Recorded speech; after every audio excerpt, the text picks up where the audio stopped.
The crystal champagne flute leaves Zara's hand before she can stop herself. Time slows down as the expensive glass spins through the air, liquid catching the light like diamonds. It connects with Travis Holloway's face with a satisfying crack, and for just 1 second, one beautiful, reckless second, Zara Wilder feels absolutely no regret.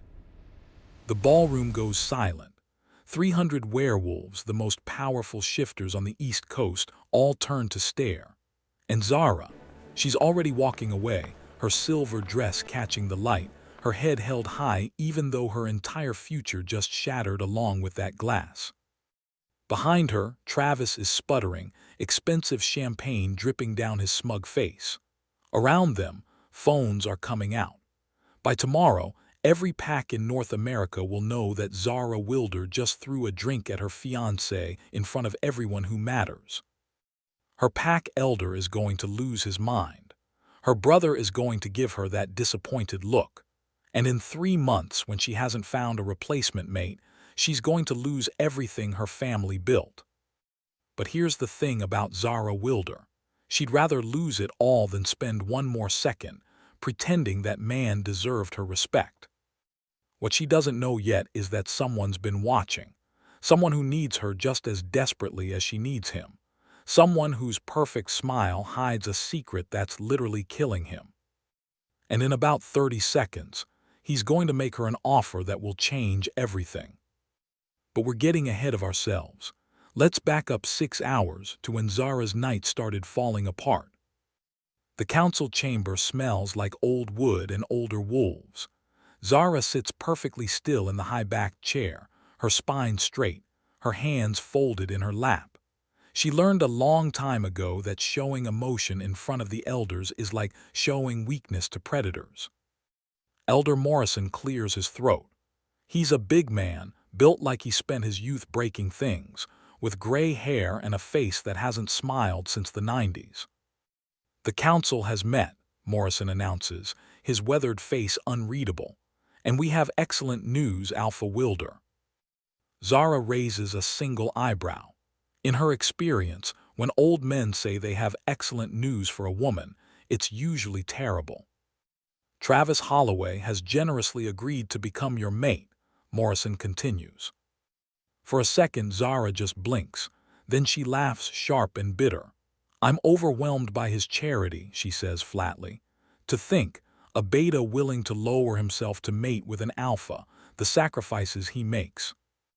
The sarcasm flies right over Morrison's head. We strongly advise you accept his offer, Alpha Wilder. It would satisfy the succession requirements well ahead of your deadline. Ah yes, the deadline. The ridiculous, archaic, absolutely infuriating deadline that says unmated female alphas have 6 months to find a consort or face a succession challenge.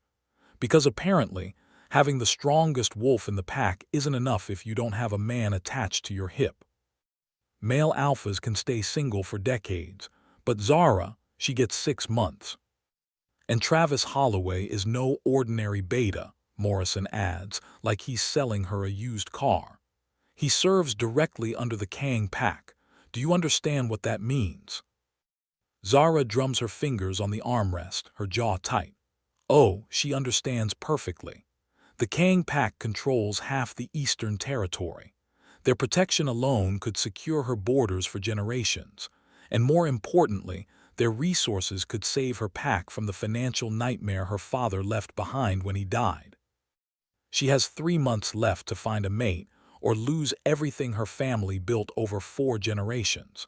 3 months to choose between her pride and her pack. It's not really a choice at all. Fine, Zara says at last, hatting every word. Send word to this generous beta. I'll meet with him. Morrison actually smiles. It's terrifying. Excellent. In fact, there's a gathering tonight at the Kang estate. Travis will be expecting you. Of course he will, because apparently her life is no longer her own. Zara's apartment is small, but it's hers. She stands in front of her closet, staring at the limited options with growing frustration. You could just not go, her brother Dante suggests from the doorway. He's leaning against the frame, arms crossed, looking at her with those eyes that are exactly like their father's. And lose the pack in 3 months. Yeah, great plan. There are other options. Name one, Zara spins to face him. One option that works as fast and effectively as an alliance with the Kang pack. I'll wait. Dante goes quiet. They both know there isn't one. When their father died suddenly last year, he left behind a pack that was barely holding on. Too much land, too little money, too many wolves depending on them. Zara's been working herself to exhaustion trying to keep everyone fed and safe. You shouldn't have to do this, Dante says quietly. If I were. Don't, Zara cuts him off. Don't you dare finish that sentence. But they both know what he was going to say. If he were the alpha instead of her, he wouldn't have this deadline. He wouldn't have to marry a stranger to keep what's rightfully his. Zara pulls out a silver dress, the nicest thing she owns. I'm doing what I have to do. Either support me or leave. Dante sighs, but he nods. You need a ride. I got it. 20 minutes later, Zara's driving her beat-up Honda toward the Kang estate, watching as the houses get bigger and bigger the further she goes. By the time she reaches the gates, she's in a different world entirely. The Kang estate isn't a house. It's a compound. Rolling hills, actual security gates, and a main building that looks like it belongs in a Korean drama, not suburban Virginia. Zara gives her name to the guard, and the gates swing open like they've been expecting her. Of course they have. She's the desperate alpha coming to collect her consolation prize of a mate. The ballroom is packed with shifters in expensive clothes, drinking expensive wine, making expensive small talk. Zara spots Travis immediately. He's in the center of a group of men, laughing too loud at something that probably isn't funny. She takes a deep breath and walks over. Travis sees her coming and his smile widens. Zara, you made it. He says her name like he owns it already. Travis, she keeps her voice neutral. Let me get you a drink. You like champagne, right? She doesn't, but she nods anyway. This is her life now, pretending. Travis snaps his fingers at a passing server, and Zara has to resist the urge to cringe. He hands her the champagne flute and raises his own glass. To new beginnings, he says, and something in his tone makes her wolf stir uneasily. They talk, or rather, Travis talks and Zara listens. He tells her about his position in the Kang pack, about his family's money, about his apartment in the city. Every sentence is a reminder of what he has and what she needs. Then, about 20 minutes in, he leans close. You know, Zara, I think we'll work well together. You'll handle the pack business, I'll handle the real business, and we'll both get what we want. And what do I want? Zara asks carefully. Security, protection, resources. He ticks them off on his fingers. And I want, well, let's call it influence. Your pack's territory is valuable. Together we could expand, maybe merge with some of the smaller packs nearby. Zara's stomach drops. My pack stays independent, that's non-negotiable. Travis laughs. Sure, we'll discuss details later. Then he drops his voice even lower. Of course, I'll keep my current arrangements. A man has needs, and I know you understand that.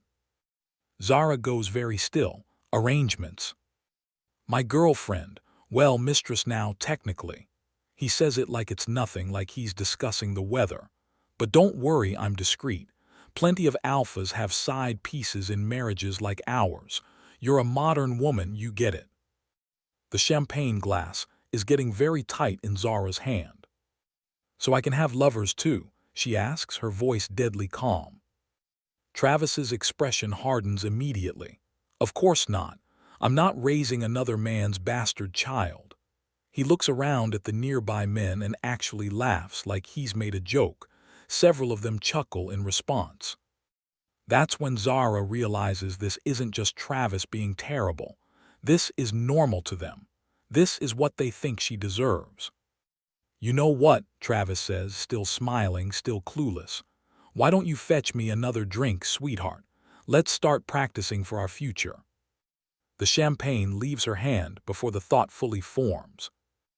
Zara pushes through the crowd, her heart pounding, her dress soaked with champagne she threw at Travis's face. Behind her, she can hear him shouting, but she doesn't care. She needs air. She needs space. She needs to think. She spots glass doors leading to a terrace and makes straight for them.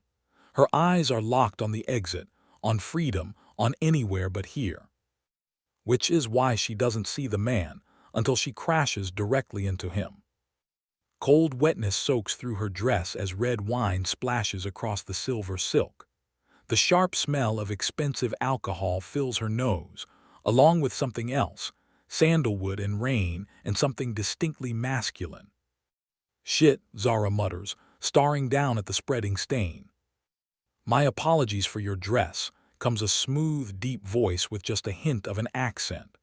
"Though to be honest, I think the red is an improvement." Zara's head snaps up, fury rising. "Oh, shut up, the least you could." The words die in her throat. The man in front of her is beautiful. Not handsome, beautiful. Sharp cheekbones, dark eyes that seem to see right through her, black hair styled perfectly even after their collision. He's wearing a suit that probably costs more than her car, and he's looking at her with an expression that's half amused, half intrigued. "The least I could do is apologize," he finishes for her, one eyebrow raised. "Which I did, or did the impact scramble your memory?" Zara scowls. "I remember you being a jackass." That makes him smile, a real smile that transforms his entire face. "Rough night."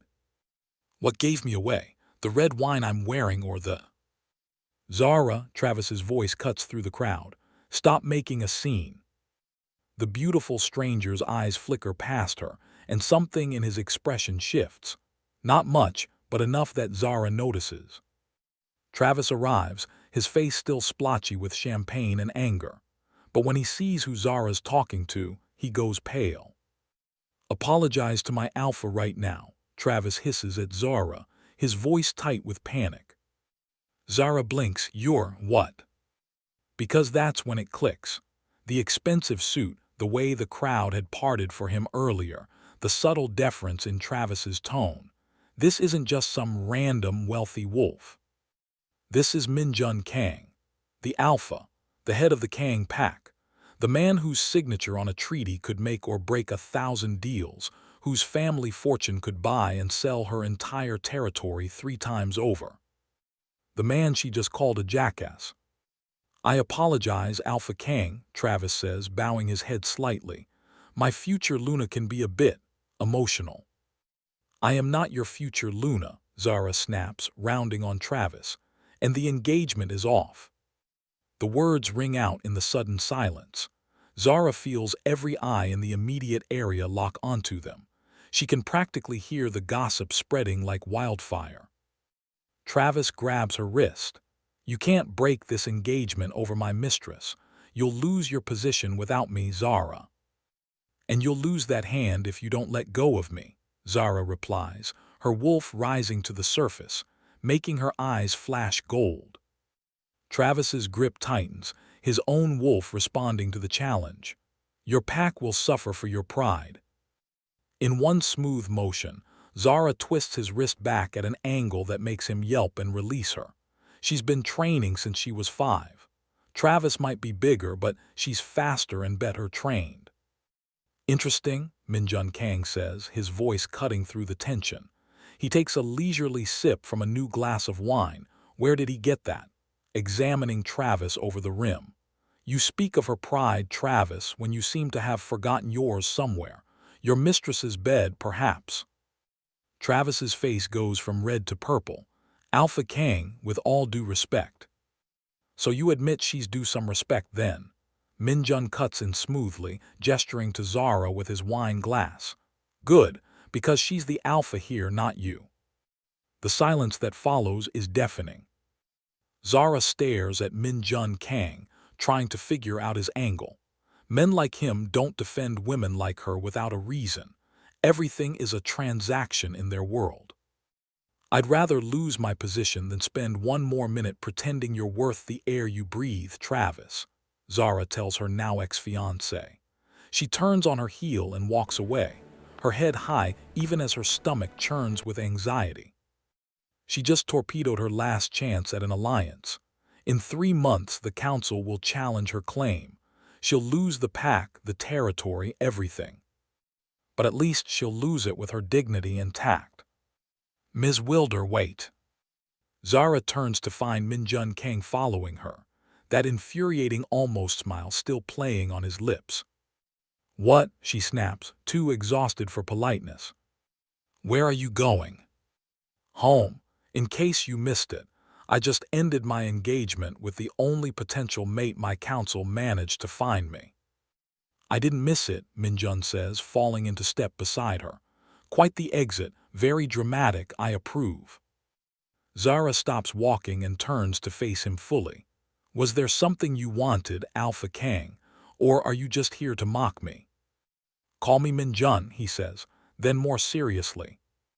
And I'm here because you need a new mate. Zara laughs, sharp and bitter. Yeah, I'm aware.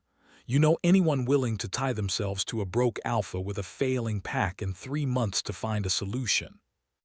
Actually, Minjun says, his dark eyes meeting hers, I do. Something in his tone makes Zara's heart skip. Who? Minjun's smile widens into something that's almost predatory. Me. For a solid 10 seconds, Zara just stares at him. Then she laughs. Good one. I'm serious. You're insane. Perhaps, Minjun tilts his head, studying her. But I'm also in need of a mate and you're in need of an alliance. It's practical. Zara crosses her arms, her mind racing. Why would you need a mate? You're Minjun Kang. You could have anyone. Yes, well, anyone hasn't been working out for me, he says lightly. I have my reasons, business reasons if you will. Which are?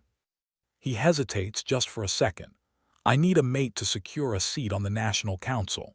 They're voting in a month to replace Elder Morrison's deceased predecessor. I've been rejected 3 times already. They claim I'm not serious enough. He says the word like it's personally offended him.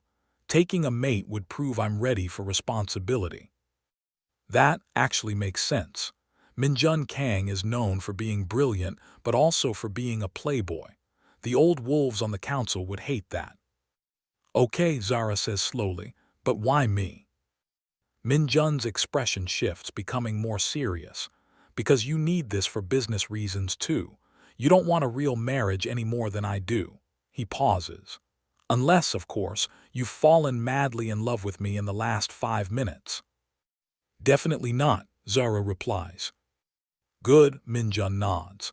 Then here's my proposition. We mate for 1 year.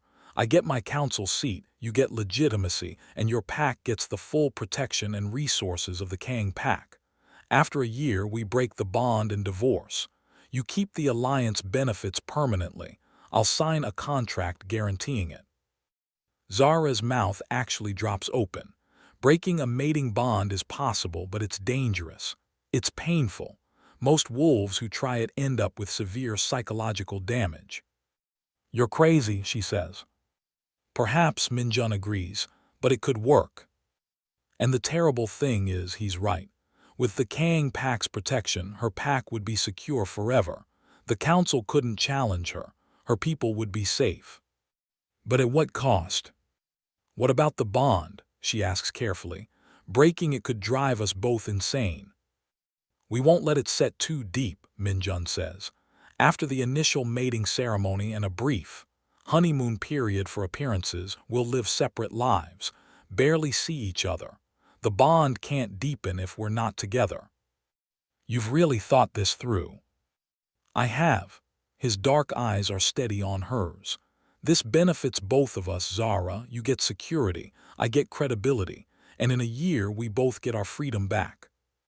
It sounds too good to be true, which means it probably is. We'd need a contract, Zara says, something legally binding. Obviously, my lawyers will contact yours. Minjun extends his hand. Do we have a deal? Zara looks at his hand, then at his face. There's something in his eyes, something urgent and almost desperate that he's trying to hide. She thinks about her pack, about Dante, about all the wolves depending on her to keep them safe. She thinks about Travis and his mistress, and his assumption that she just accept disrespect. She thinks about 3 months from now, when the council strips everything away. Zara takes Minjun Kang's hand. His skin is warm against hers, and for just a second she swears she feels something, a spark, a connection, something. "We have a deal," she says. Minjun's smile is brilliant. "Excellent. I'll announce our engagement tonight." "Tonight?" Zara's eyes widen. "That's insane, we just met." "Time is of the essence," Minjun reminds her. "Council votes in a month, remember? We need to be mated before then." He checks his watch, an expensive piece that probably costs more than her entire wardrobe. The party's still going, perfect timing. Minjun, wait. But he's already leading her back toward the ballroom, his hand warm and sure in hers, and Zara realizes with a jolt of panic that her life just changed completely. She has no idea if she just made the best decision of her life or the worst. The announcement goes exactly as chaotically as Zara expects. Minjun Kang doesn't do anything halfway. He gets the band to stop playing, calls for everyone's attention, and announces to 300 shocked werewolves that he and Zara Wilder are engaged. The silence that follows is deafening. Then the room explodes. Questions, congratulations, shock, jealousy. It all hits Zara like a wave. She stands next to Minjun, his arm around her waist like they've been together for years, and tries to smile like this is normal. Like she didn't meet this man 30 minutes ago. Across the room, Travis looks like he's been slapped. Elder Morrison looks confused. And a beautiful black woman with an undercut and the bearing of an alpha pushes through the crowd with a huge smile. "Min," she calls out, "you didn't tell me you were seeing anyone." "Imani," Minjun greets her warmly. "I wanted it to be a surprise." Imani Winters, Zara recognizes her now. Another rare female alpha, one of the few who's managed to hold onto power without compromising. She's a legend. "You're Zara Wilder," Imani says, turning to her with genuine warmth. "I've heard good things about you. Your territory management is impressive." Zara blinks, surprised. "You know about my pack?" "Of course, I make it my business to know about other female alphas." Imani's smile is sharp. "We have to stick together in this boys' club." For the first time all night, Zara feels some of the tension in her shoulders ease. Maybe this won't be completely terrible. The party continues, but now Zara's at the center of it. Minjun stays close, playing the devoted fiancé perfectly. He's charming, attentive, and whenever someone asks how they met, he tells an elaborate story about love at first sight that makes Zara want to roll her eyes. But through it all, she notices things. The way his smile doesn't always reach his eyes. The way he seems to be hiding something beneath the playboy charm. The way his hand trembles slightly when he thinks no one's looking. Something's wrong with Minjun Kang, something he's not telling her. Asterisk like and subscribe because y'all, things are about to get wild. Trust me, you do not want to miss what happens when these two actually have to go through with this wedding. Hit that button right now. 2 weeks later, Zara stands in front of a mirror in the Kang estate, barely recognizing herself. The wedding dress is a masterpiece, cream silk with delicate beading that catches the light with every breath. The train stretches behind her like a river. Her natural hair is styled in an elegant updo with small white flowers woven through it. She looks like a bride. She feels like a fraud. "You can still back out," Dante says from behind her. He's in a formal suit, handsome but somber. "And lose the pack." Zara meets his eyes in the mirror. "We've been over this." "A mating bond is sacred, Zara. It should be about love, not." "Not everyone has the luxury of marrying for love," she cuts him off. "Some of us have responsibilities." Dante flinches. He left the pack 2 years ago to be with his human wife Juliet. He left Zara to shoulder everything alone. The guilt is always there between them now. You should have had a proper courtship at least, he mutters. Why the rush? Because Min Jun needs that council seat. Because her deadline is approaching. Because neither of them wants to drag this out. But she doesn't say any of that. The contract is signed, the guests are here, I'm doing this. Dante is quiet for a long moment, then he offers his arm. Then let's get you married. The ceremony is held in the Kang Estate Gardens, and it's beautiful in a way that makes Zara's heart ache. Hundreds of guests, flowers everywhere, string music floating on the air. It's the kind of wedding she used to dream about as a little girl. Just not like this, never like this. Dante walks her down the aisle and Zara keeps her eyes down, watching her feet, counting steps, anything to avoid the pitying looks from the crowd. They reach the altar and Zara finally looks up. Min Jun isn't there. Zara's heart drops. The space where her groom should be standing is empty. Whispers start immediately, growing louder with each passing second. Oh God, he changed his mind. He's not coming. She's about to be humiliated in front of everyone. A side door bursts open and Min Jun Kang strides in, his tie askew, his hair slightly mussed, wearing an expression of exaggerated alarm. I'm here, he calls out, waving. Sorry everyone, lost track of time. The crowd actually applauds like he's done something heroic, instead of nearly abandoning his bride at the altar. Min Jun weaves through the guests with the confidence of someone who's never faced real consequences. Zara watches him approach, nodding things. He's out of breath, odd for a werewolf. His skin is paler than it should be. There's something off about his scent, something metallic underneath the cologne. Blood. Min Jun reaches the altar and pecks her cheek like this is all totally normal. How are you today, my beautiful bride? He murmurs. Are you okay? Zara asks quietly. Up close, she can see faint shadows under his eyes. Never better, Min Jun says with that megawatt smile. He turns to the officiant. Shall we begin? The ceremony is traditional. They share wine from silver goblets, bind their wrists with red silk, exchange rings. It's legally binding in both human and werewolf law. But the real binding, the claiming bite that will tie them magically, that comes later. When the officiant pronounces them mated and Min Jun kisses her, it's brief and chaste. His lips are soft against hers and Zara feels nothing. No spark, no connection. Just the press of a stranger's mouth.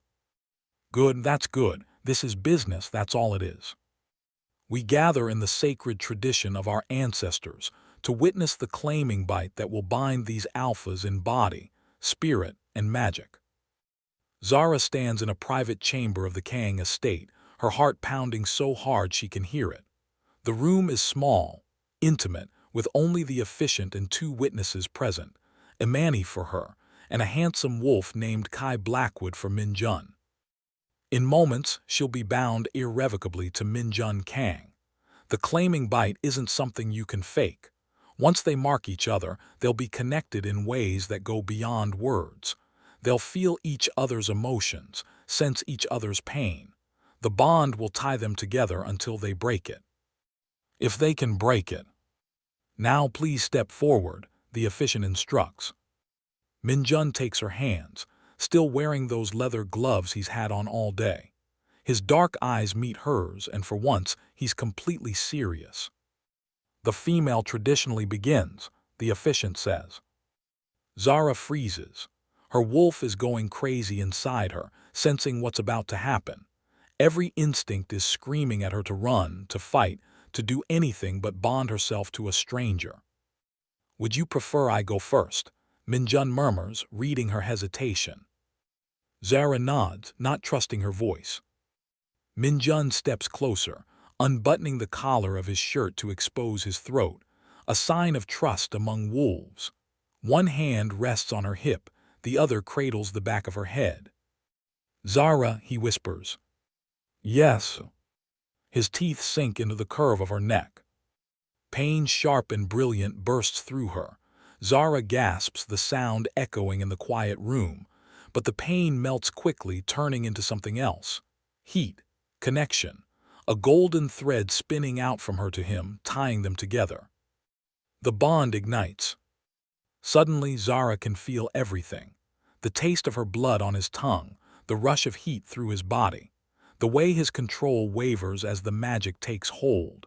She feels his emotions, desire, yes, but also fear and something that feels like relief. Her knees buckle. Minjun's arm tightens around her waist, holding her up as his tongue traces the wound, soothing it. The sensation makes her shiver, makes her lean into him instead of pulling away. When he finally pulls back, his pupils are blown wide, his breathing unsteady. Her blood stains his lips. "Your turn," he says, his voice rough. Zara doesn't hesitate. She rises on her toes and sinks her teeth into his neck. Minjun makes a sound, low and guttural, that goes straight through her. His hands grip her waist as the bond flares between them, doubling, intensifying. She can taste him now, not just blood but essence, soul, everything he is. The bond explodes outward, locking into place like a door slamming shut. It's done. They're mated. "Congratulations," the officiant says softly.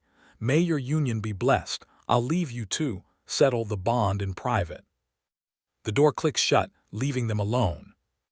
Silence, thick, heavy silence. Zara and Minjun stare at each other. She can feel him now, not just physically but emotionally. There's a pull, an urge to get closer, to touch him, to complete what they started. "No, this is just the bond. It's not real." "Thank you," Minjun says, stepping back. "The distance helps, but not much." That was efficient. Efficient, right, like a business transaction. Before Zara can respond, Minjun touches her shoulder briefly. The contact sends sparks through the bond and flashes a strained smile. "I should go," he says. "Wouldn't want the bond to deepen too much." "Right." And then he's gone, leaving Zara alone in the room, her neck still burning from his mark, the bond humming between them like a live wire. What the hell did she just do? The honeymoon, day one. Zara wakes up disoriented in a bed that's definitely not hers. The sheets are silk, the ceiling is vaulted, and sunlight is streaming through curtains that probably cost more than her car. Right, she's at the Kang estate. She's married now, she's... Wait. There's an arm around her waist. Zara's eyes fly open. She twists around to find Minjun Kang sleeping next to her, his face peaceful in sleep, his arm draped casually across her like they've been sleeping together for years. "What the hell?" She extracts herself from his embrace and proceeds to do the only logical thing. She smacks his arm. Hard. "What the?" Minjun jerks awake, one eye cracking open to glare at her. "You're in my bed," Zara exclaims. He looks around, confused. "Technically, it's my bed. This is my house." Zara grabs a pillow and hits him with it. "We're married," she says with false sweetness. "What's yours is mine, baby." Minjun settles deeper into the mattress. "And what's yours is mine, so this bed is mine too. Good night." Fueled by pure vindictiveness, Zara jumps out of bed and yanks the curtains fully open. Bright morning light floods the room. "Now you're just being mean," Minjun mutters, throwing an arm over his eyes. "Why are you in here?" Zara demands. "We agreed to separate rooms." "Don't know," he shrugs. "Can't remember how I got here." The words are casual, but through their new bond, the bond that's apparently working just fine, Zara feels genuine confusion from him. And beneath that, she senses an ache behind her eyes that isn't hers, and a rolling nausea that makes her own stomach clench. "Are you hungover?" she asks, bewildered. "What else would it be?" Minjun sits up, reaching for his phone on the nightstand. Then he freezes. Alarm, sharp and electric, shoots through their bond. Zara follows his gaze to his left hand. There's a deep gash across his palm, angry and red and raw. "Did you hurt yourself?" Zara asks, confused. "The wound looks fresh, but it should have healed by now. Werewolves heal in minutes, hours at most for serious injuries." "Min Jun," she prompts when he doesn't answer. He's just staring at his hand like it's betrayed him. "It didn't work," he mutters under his breath. For just a second, raw fear pulses through their bond. Then nothing, like he slammed a door shut between them. Min Jun springs out of bed, his movements jerky. He's still wearing his wrinkled wedding suit from yesterday, shoes and all. "Where are you going?" Zara follows, alarmed. Min Jun doesn't answer. He reaches the bedroom door, yanks it open, stares into the hallway, then slams it shut again with enough force to rattle the hinges. He's breathing hard, his jaw clenched. "Min Jun, what is going on?" "Quiet," he commands, his voice so authoritative that Zara actually stops talking. "I need to concentrate." He closes his eyes, takes a deep breath, and opens the door again. This time, his shoulders relax slightly. "Perfect," he murmurs to himself. Then he steps through the doorway and pulls it shut behind him. Zara stares at the closed door for a full second before rushing forward and yanking it open. The hallway is empty. "Min Jun," she calls out. Her voice echoes off the marble floors and high ceilings. "Nothing." Zara checks the entire hallway, the bathroom, the closet. Her new husband has completely vanished. And through their bond, she can't feel him at all, like he's somehow gone somewhere the bond can't reach. What the hell is happening? Okay, I see you scrolling. Before you click away, y'all need to hit that subscribe button because episode 2 is going to blow your mind. We're about to find out where Min Jun disappeared to, what that curse is really about, and trust me, the secrets this man is hiding. Chilly. Subscribe now so you don't miss it. So let me get this straight. Zara just mated herself to a man she met less than a month ago. A man who showed up late to his own wedding. A man who has injuries that won't heal, who gets drunk on human wine, and who just literally vanished into thin air through a bedroom door. Oh, and through their brand new mating bond, she can feel that he's terrified of something. Yeah, this is going great. Zara stands in the empty hallway of the Kang estate, her heart pounding, staring at the space where her husband disappeared. She presses her hand against the bond in her chest, that golden thread that connects her to Min Jun, and feels nothing, like he's not just in another room but in another dimension entirely. "Okay," Zara says to the empty hallway. "Okay, this is fine. My husband just vanished into thin air on day 1 of our fake marriage, totally normal werewolf behavior." She's giving herself 5 more minutes to panic. Then she's going to find Min Jun Kang and get some answers. What Zara doesn't know yet is that her new husband is standing in a magical bookshop that shouldn't exist, talking to beings that definitely aren't werewolves, trying to figure out why marrying her didn't break the curse that's slowly turning him human. And when she finds out the truth, when she learns that Min Jun needs her to actually fall in love with him or he loses everything, well, let's just say things are about to get a whole lot more complicated. The search. 4 hours later, Zara has searched the entire east wing of the Kang estate, interrogated 3 very confused staff members, and is seriously considering filing a missing person report on her husband of less than 24 hours. The bond is still silent. Not dead, she can feel it there thrumming faintly in her chest, but muted like Min Jun is somehow very, very far away. She's in the middle of checking the library for the 3rd time when her phone buzzes. Min Jun had to step out. Back soon, make yourself at home. Zara stares at the text message. Make herself at home. Like he didn't just disappear through a door like something out of a fantasy movie. She types back, "Where did you go?" 3 dots appear, then disappear, then appear again. Min Jun errands. Zara you vanished into thin air. Min Jun did I? Must have taken the back stairs. He's lying. Zara can feel it through the bond. Now that he's apparently back in normal reality, their connection is working again, and she can sense his anxiety even through the phone. Zara, we need to talk.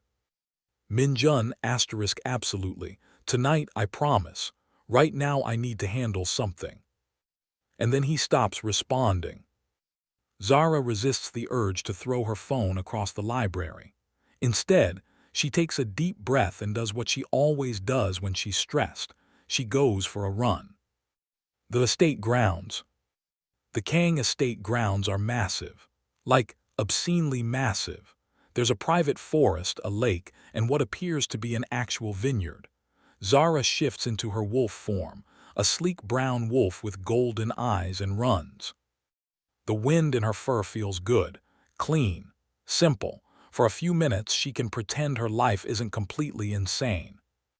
Her wolf is confused about the bond. She can feel it, the connection to Min Jun, faint but present.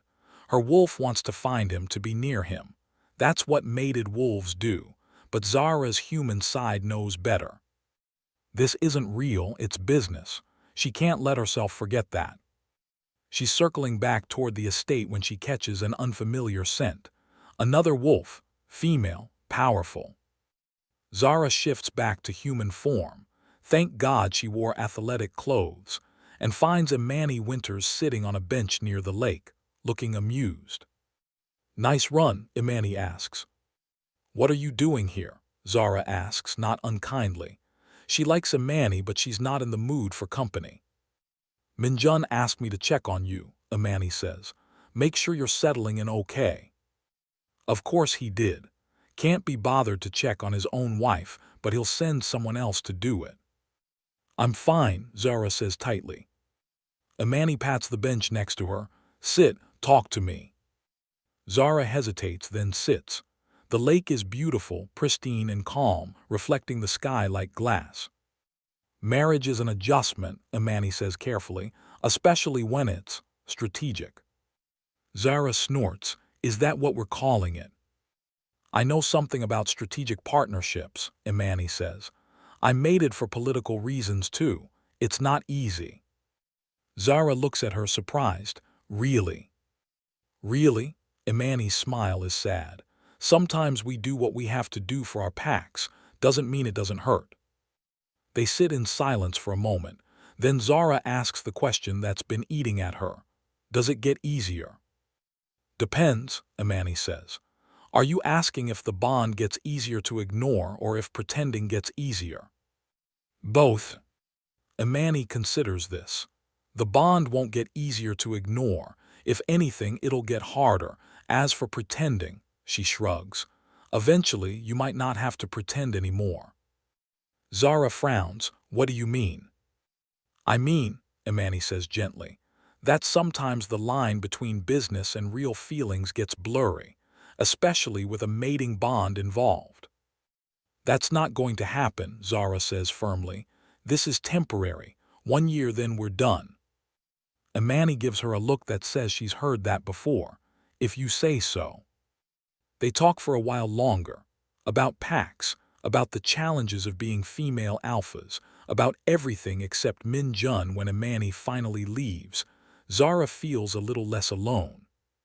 But she still has no idea where her husband is or what he's hiding. Min Jun's return. Zara doesn't see Min Jun until dinner. She's in the formal dining room, because apparently this house has multiple dining rooms, when he appears in the doorway looking tired.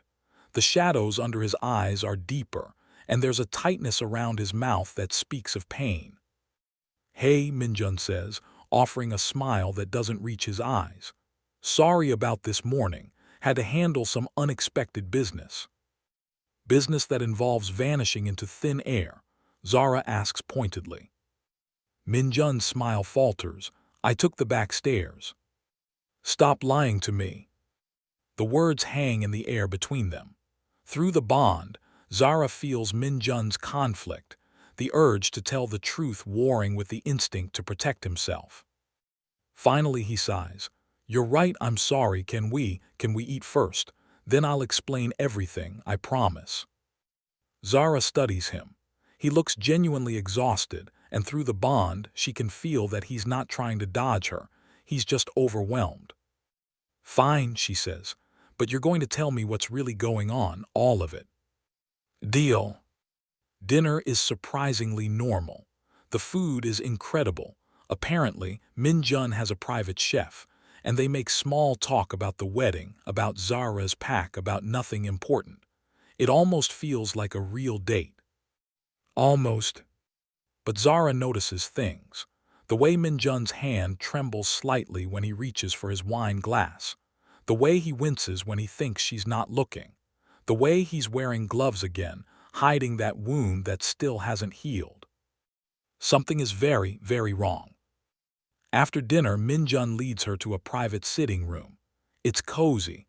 A fireplace, comfortable chairs, floor-to-ceiling bookshelves. He pours them both wine, then sits across from her. Okay, Min Jun says, what do you want to know? Everything, Zara says. Start with where you went this morning. Min Jun takes a long drink of wine. I went to see someone, a specialist. What kind of specialist? The magical kind. Zara blinks. You mean like a witch? Not exactly. Min Jun sets down his glass. More like a magician. Someone who deals in curses and wishes and things that shouldn't be possible. The way he says it makes Zara's skin prickle. Why would you need to see someone like that? Min Jun is quiet for a long moment. Then he holds up his injured hand, slowly removing the glove. The wound looks worse than it did this morning, deeper, angrier, like it's infected.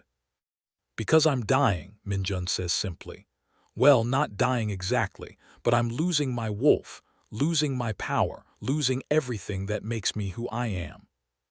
Zara's heart clenches. What are you talking about?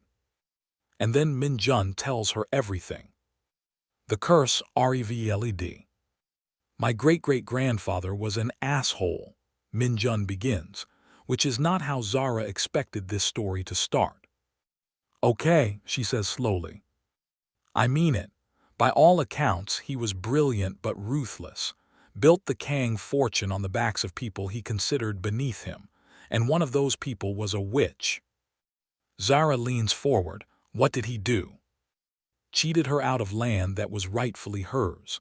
When she confronted him, he laughed in her face, told her that women, especially women like her, had no power in his world.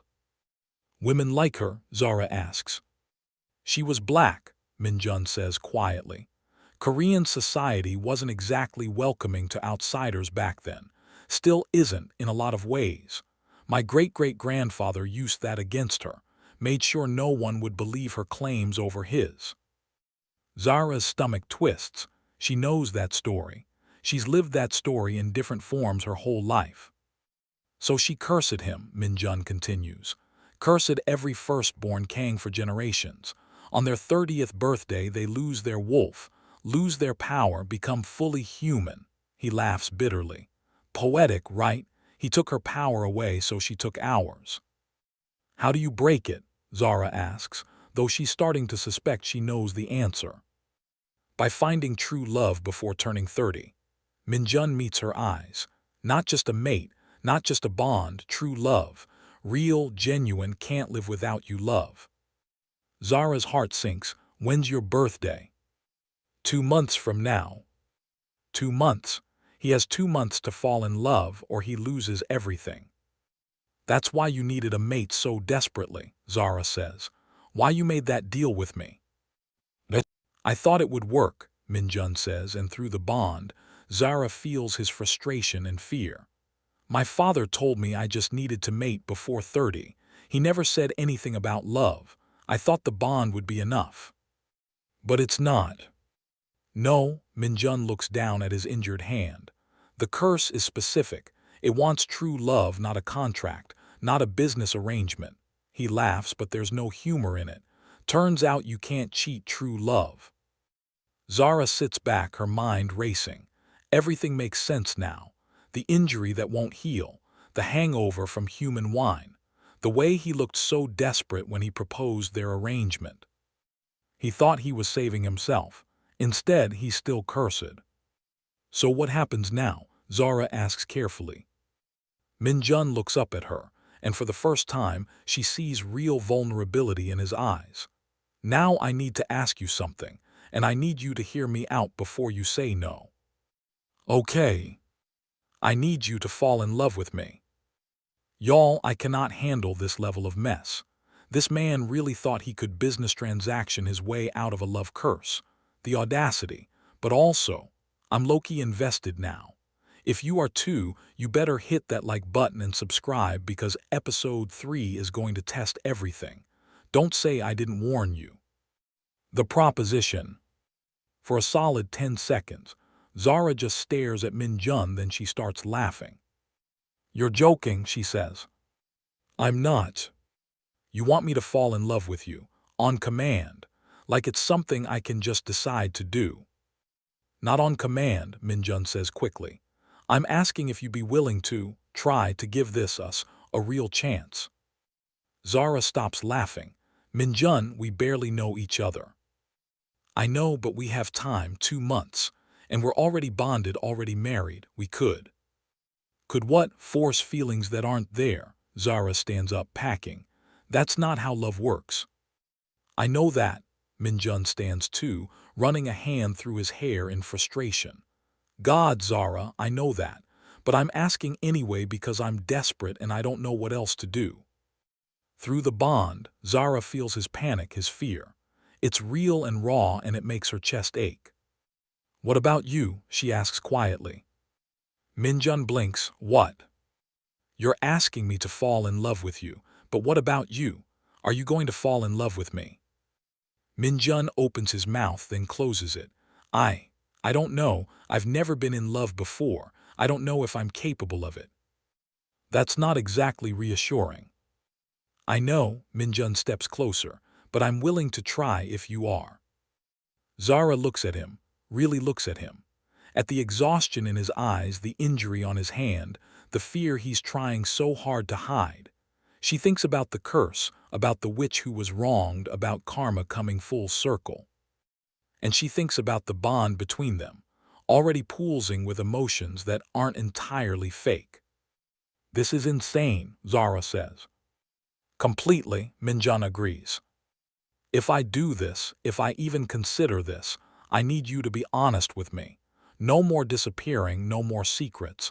You tell me everything. Done. And you have to actually try too, Zara continues. Not just expect me to do all the emotional labor while you sit back and wait to be saved. I will, I promise. Zara takes a deep breath. Okay. Minjun's eyes widen. Okay. I'll try, not because I think it's going to work, but because, she pauses, trying to find the right words. Because you're right. We're already bonded. We're already in this together. And I guess we might as well try to make it real. The relief that floods through Minjun is so strong that Zara feels it through the bond like a physical wave. He actually sways slightly. Thank you, he says, his voice rough. Zara, thank you. I know I don't deserve. Stop, Zara interrupts. Don't thank me yet. I haven't fallen in love with you, and I might not. You need to be prepared for that possibility. I know, but Minjun is smiling now, a real smile that transforms his whole face. But at least now I have a chance. The courtship begins. The next morning, Zara wakes up to find her room absolutely buried in flowers. Like she can barely see the floor. There are roses, lilies, orchids, peonies, every flower imaginable covering every surface. She finds Minjun in the hallway, looking absurdly pleased with himself. Too much, he asks. Zara stares at the floral explosion that is now her bedroom. You think. I wanted to make a gesture. You made about 1,000 gestures. I'm going to sneeze myself to death. Minjun's face falls. You don't like them. And damn it, he looks so genuinely disappointed that Zara feels bad. They're nice, she says carefully, just maybe a bit excessive. I can have them removed. No, it's fine, just maybe warn me next time before you turn my room into a greenhouse. Minjun brightens, so there'll be a next time. Zara can't help but smile. Don't push your luck. But the flowers are just the beginning. Over the next few days, Minjun launches what can only be described as a full-scale romantic assault. There are gifts, a sports car, which Zara actually loves but refuses to admit, designer clothes, jewelry, even a deed to a private island. You can't buy love, Zara tells him after the island. I know, Minjun says. That's why I also wrote you a poem. Please don't. Your eyes are like stars, Minjun begins dramatically. Minjun, no. Your smile is like the sun. Zara throws a pillow at him. But beneath the ridiculous gifts and terrible poetry, there are moments that feel real. Like when Minjun asks about her pack and actually listens to her concerns about their finances. Like when he offers to send resources without her asking, no strings attached.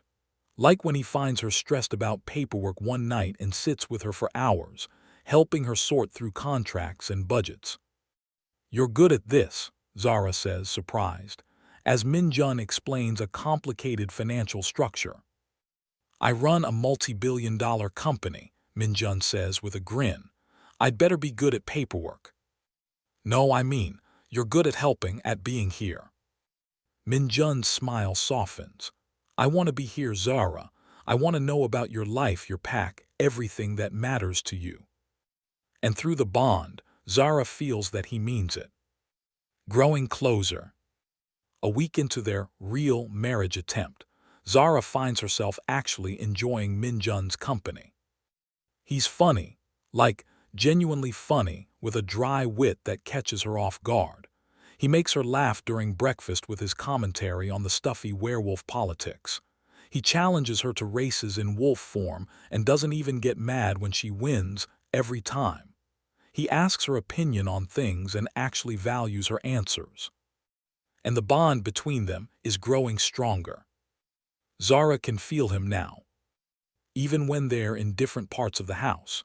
His emotions are a constant hum in the back of her mind.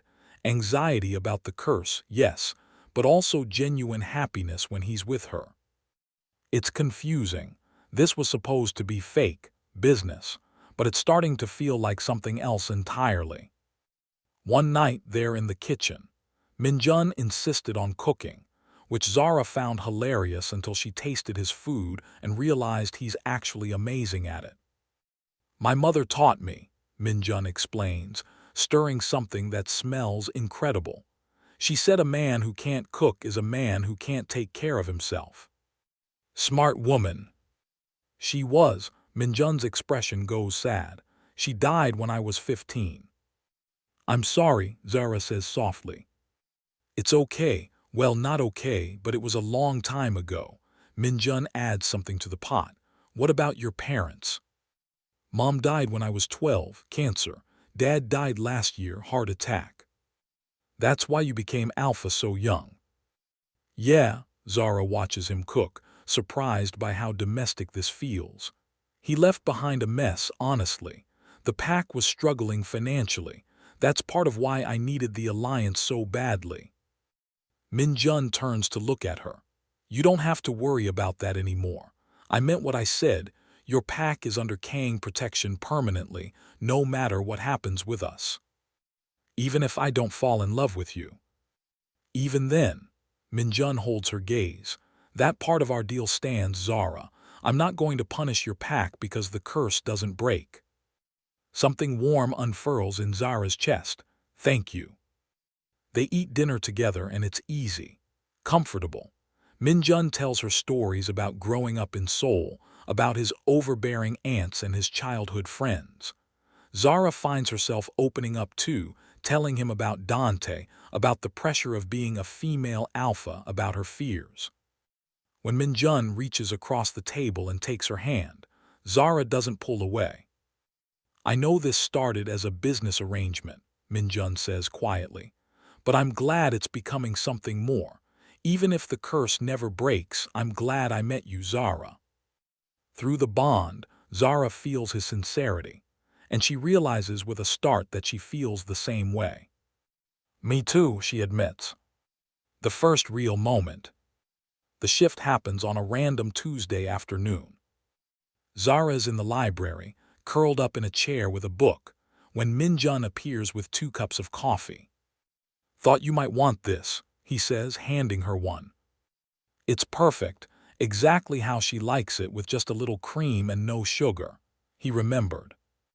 "Thanks," Zara says, accepting the cup. Minjun settles into the chair across from her. He's wearing casual clothes, jeans and a soft sweater, and he looks more relaxed than she's ever seen him. "Can I ask you something?" Zara says. "Always." "Do you ever resent the curse? Like, are you angry at your great-great-grandfather for putting you in this position?" Minjun considers this. "Sometimes, but mostly I'm angry at myself." "Why?"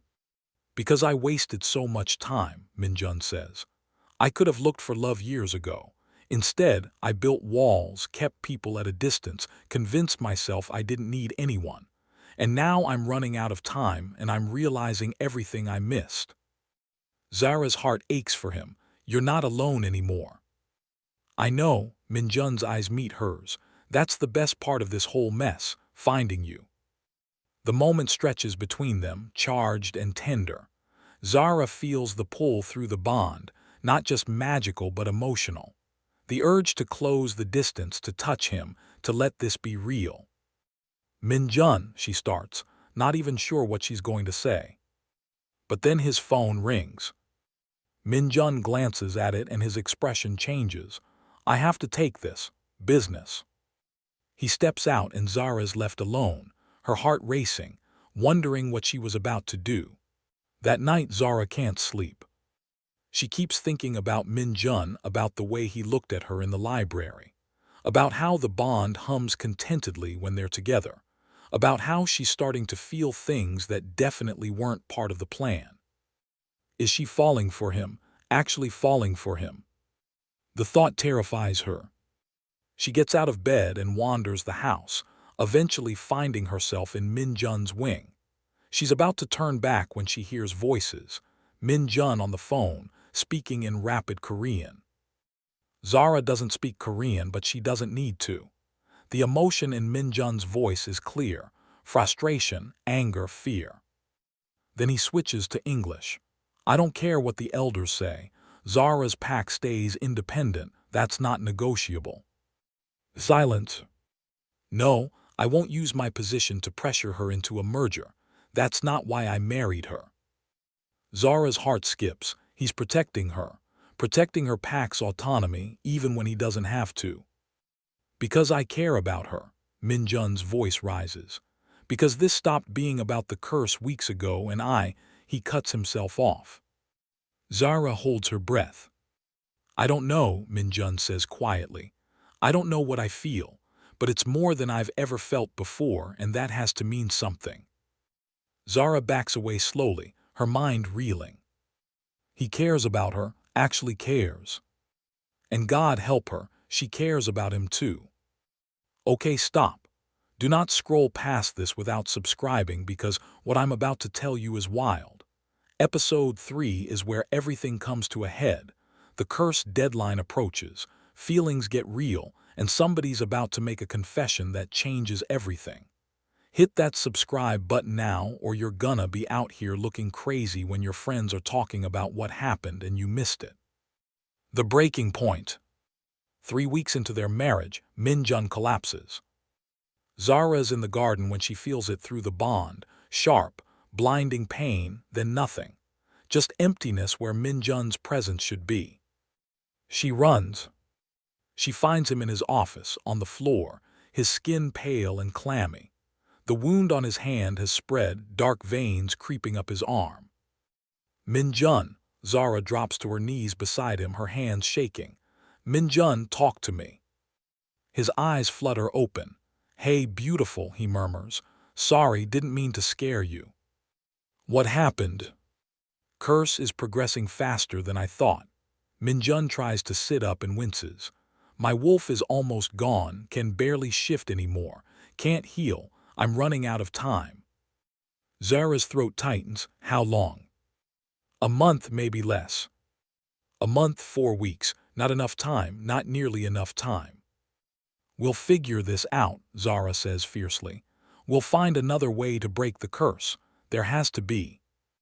Zara, Minjun cups her face with his good hand. It's okay. I knew the risks when I made this deal. I don't regret it. Don't talk like that. Don't you dare give up. I'm not giving up. His thumb brushes her cheek and Zara realizes she's crying. I'm just being realistic. If the curse doesn't break, I'll lose my wolf, but I won't lose you. We're still mated. We're still married. That doesn't change. You'll hate being human, Zara says, her voice breaking. It'll destroy you. Maybe, Minjun's smile is sad. But at least I got to meet you first. At least I got to feel this, whatever this is between us. That's more than I thought I'd ever have. Zara helps him to his feet and they make their way to his bedroom. She stays with him, sitting beside his bed, holding his hand until he falls asleep. And somewhere in the darkness, watching his chest rise and fall, Zara realizes the truth she's been avoiding. She's in love with him. She's in love with Minjun Kang. The realization hits her like a truck. When did it happen? Was it the terrible poetry, the thoughtful gestures, the way he listens when she talks, the way he protects her pack without being asked? Or was it the bond all along, pulling them together, making them fit? It doesn't matter. What matters is that she loves him, actually, genuinely loves him. And she has no idea if it's enough to break the curse. The confession. The next morning, Zara makes a decision. She finds Minjun in the breakfast room, looking pale but determined to act normal. He smiles when she walks in, that beautiful smile that makes her heart skip. Morning, he says. How did you sleep? We need to talk, Zara says. Minjun's smile falters. That's never a good start to a conversation. Zara sits down across from him, her heart pounding. She's never been good at this, at being vulnerable, at admitting feelings. But if she doesn't say it now, she might never get another chance. I was thinking about what you said, Zara begins, about how this stopped being about the curse for you. Minjun goes very still. And I realized that it stopped being about the alliance for me too, Zara continues. Somewhere along the way this became real, you became real, and I. The words stick in her throat. This is terrifying. Zara, Minjun says softly, what are you trying to say? I'm saying that I fell for you, you idiot. The words come out harsher than she means them to, defensive. I don't know when it happened or how, but it did. And I'm scared because I don't know if it's enough, if I'm enough to break your curse.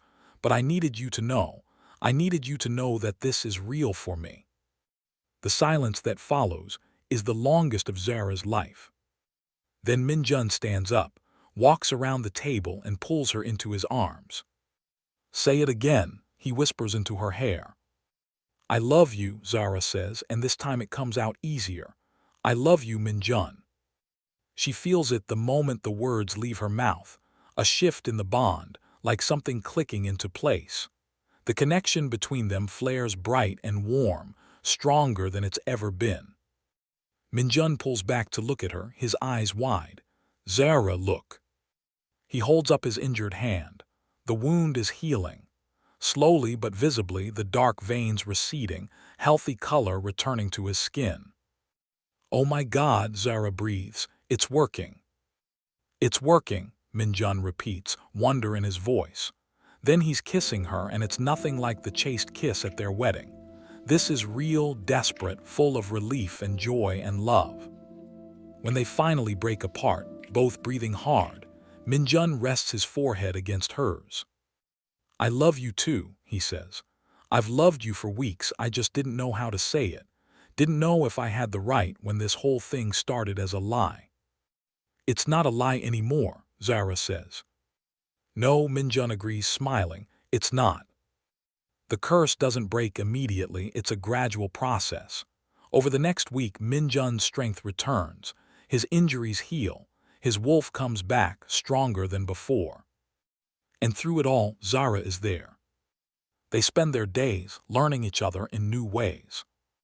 Not as business partners or reluctant allies, but as actual partners, as people who chose each other. Minjun tells her about his childhood in Seoul, about the pressure of being the Kang heir, about his mother's death and how it shaped him. Zara tells him about growing up always feeling like she had to prove herself, about the loneliness of being alpha, about her fears for the pack. They train together, run together, exist together in a way that feels natural now. And at night when they lie in bed, the same bed, no more separate rooms, Zara feels the bond between them, strong and true and real. "I can't believe this worked," Minjun says one night, his fingers tracing patterns on her arm. "Did you doubt it?" "Honestly, yeah. I thought I'd ruined my chance at love years ago. Thought I was too closed off, too damaged." "You're not damaged," Zara says firmly. "You're human, we all have walls." "Had walls," Minjun corrects. "Past tense, you knocked mine down." Zara smiles. "You knocked mine down too." They lie in comfortable silence for a moment. Then Minjun says, "So about that 1-year contract?" Zara's heart skips. "Yeah. I'd like to renegotiate." "Oh really? What did you have in mind?" Minjun rolls over to face her, his expression serious. "Forever. I want forever with you, Zara. No contract, no time limit, just us." Zara pretends to think about it. "Forever's a long time." "Too long." "Not long enough," Zara says and kisses him. A month later, Minjun gets his council seat. The vote is unanimous. His mating to Zara, his obvious devotion to her, his integration of their packs as equals, not a merger, has proven his capability for leadership. Zara stands beside him at the ceremony, wearing a dress that Minjun bought her. She's given up pretending she doesn't like his gifts, watching as he's sworn in. Elder Morrison approaches them afterward. "Congratulations, Alpha Kang, and to you, Alpha Wilder." "Thank you, Elder," Zara says formally. Morrison hesitates, then adds, "I must admit I had my doubts about your arrangement, but it's clear that you two are well matched." After he walks away, Minjun leans down to whisper in Zara's ear. He has no idea how right he is. Zara laughs. "Think we should tell him the whole story?" "Absolutely not. Let them think we're a normal couple." "We are a normal couple. We just took the scenic route to get here." 6 months later. Zara's pack is thriving. With the Kang resources behind them, they've expanded their territory, updated their facilities, and brought in new families. Dante has taken on more leadership responsibilities, working alongside Juliet to manage day-to-day operations. And Zara splits her time between her pack and Minjun's, equally alpha to both, equally loved by both. She's in her office one afternoon when Minjun appears in the doorway. "Got a minute?" he asks. "For you always." Minjun comes in and closes the door behind him. He looks nervous, which is unusual. Through the bond, Zara feels his anxiety spike. "What's wrong?" she asks, concerned. "Nothing's wrong, I have something for you." He pulls out a small velvet box. Zara's heart stops. "Minjun." "I know we're already married," Minjun says quickly. "But we never did this part properly. We never had the choice, the real choice, to choose each other." He opens the box. Inside is a ring, simple, elegant, with a single stone that catches the light. "Zara Wilder," Minjun says, dropping to one knee. "Will you marry me again? For real this time? Not for a pack alliance, not to break a curse, not for any reason except that I love you and I want to spend the rest of my life with you." Zara's vision blurs with tears. "You're such a drama queen." "Is that a yes?" "Yes, you idiot, yes." Minjun slides the ring onto her finger, then stands and pulls her into a kiss. Through the bond, Zara feels his joy, his love, his absolute certainty that this is right. "I love you," he murmurs against her lips.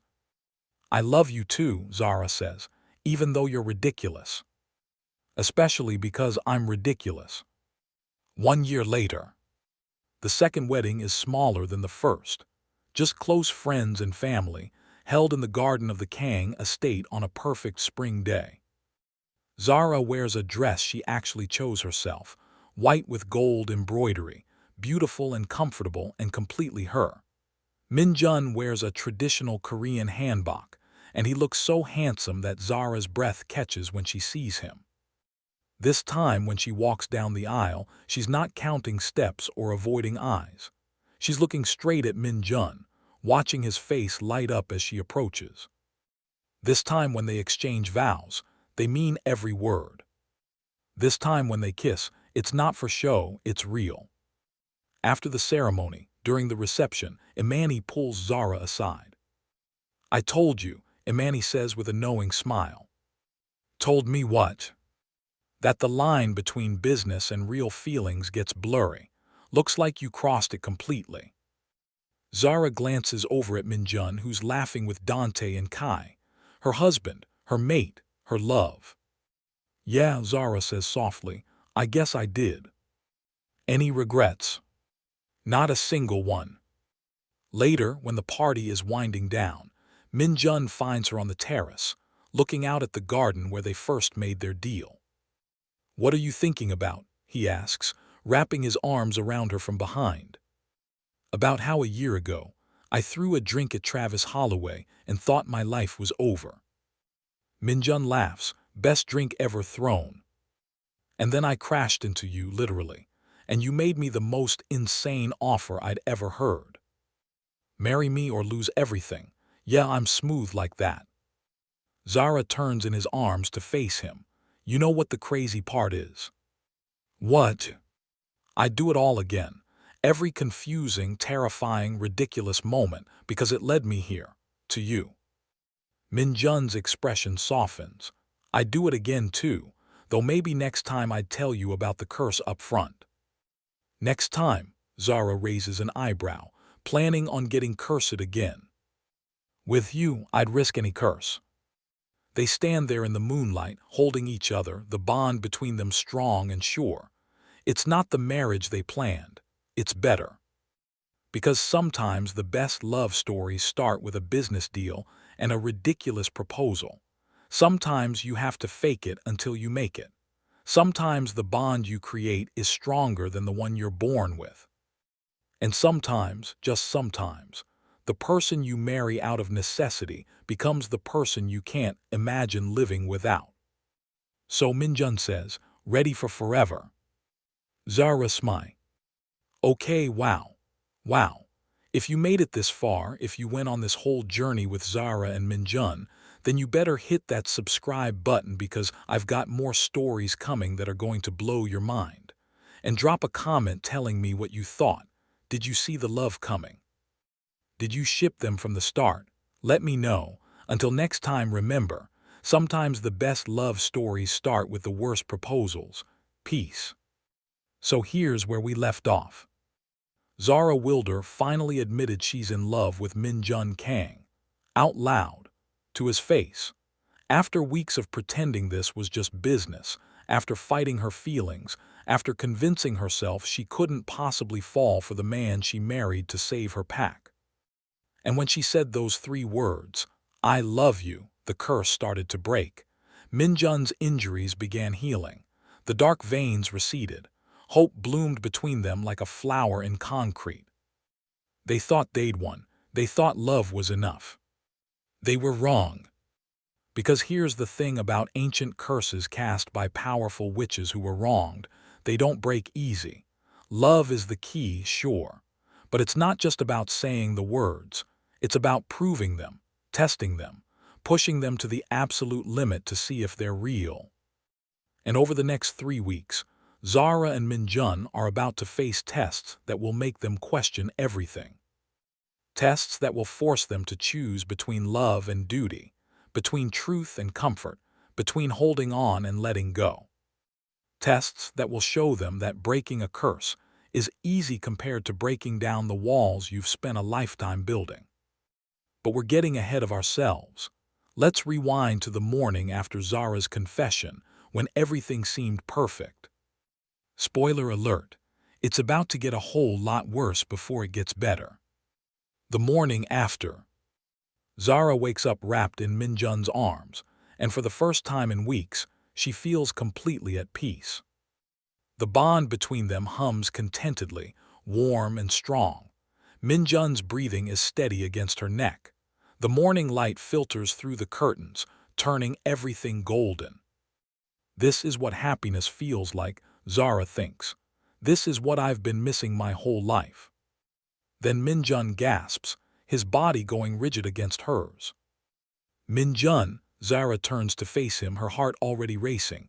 What's wrong? His face is pale, his eyes wide with pain. He holds up his hand, the one that was healing yesterday, and Zara's stomach drops. The wound is back, worse than before. The dark veins have spread up to his elbow, black and angry against his skin. No, Zara breathes. No, it was healing, I saw it healing. I know, Minjun's voice is strained.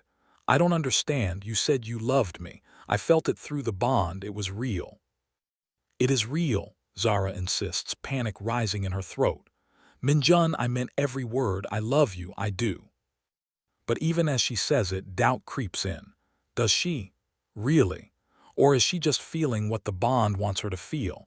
How can you tell the difference between real love and magical obligation?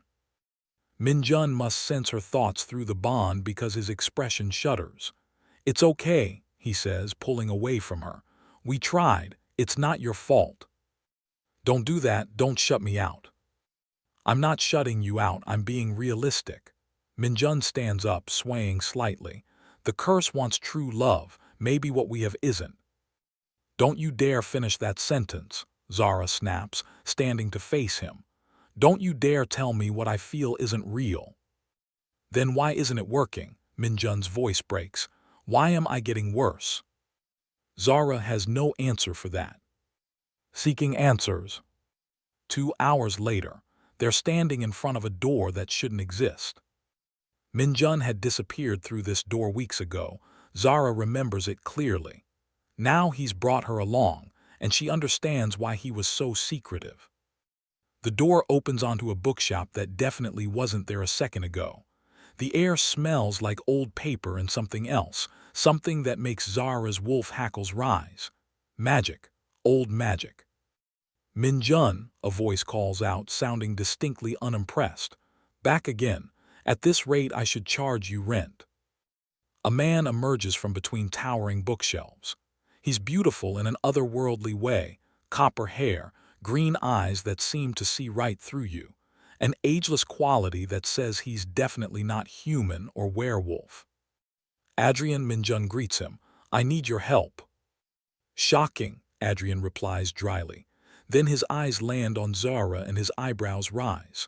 Ah, the wife, finally bringing her into the loop, are we? Zara, this is Adrian. He's a magician, Adrian supplies, among other things, and you're Zara Wilder, the alpha who was supposed to break Minjun's curse with the power of love. He tilts his head. How's that working out? Not well, Zara says tightly, which is why we're here. A young black woman appears from the back of the shop, carrying a stack of books that look older than time. She's got locks pulled back in a bun and an expression that says she's seen it all. Iris, Adrian calls to her, the wolves are back. Iris sets down her books and looks at them with barely concealed amusement. Let me guess, the love confession didn't work. It did work, Minjun insists, for a few hours, then it stopped. Adrian and Iris exchange a look that makes Zara's skin crawl. What, she demands, what does that look mean?